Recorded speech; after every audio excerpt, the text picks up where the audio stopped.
కూడా బంద్ చేస్తా.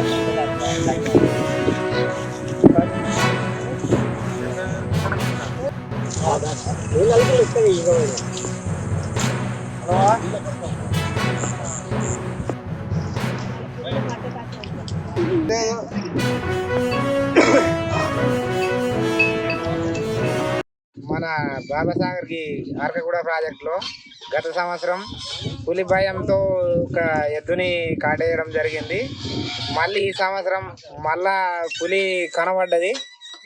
పులి కనబడడంతో భయపడి చేనులకి వెళ్ళి పరుగులు తీయడం జరిగింది, ఇంటికి వెళ్ళడం జరిగింది. ఈ పులి నుండి కొంచెం విముక్తి చేయాలని ఫారెస్ట్ అధికారులను కోరడం జరుగుతుంది.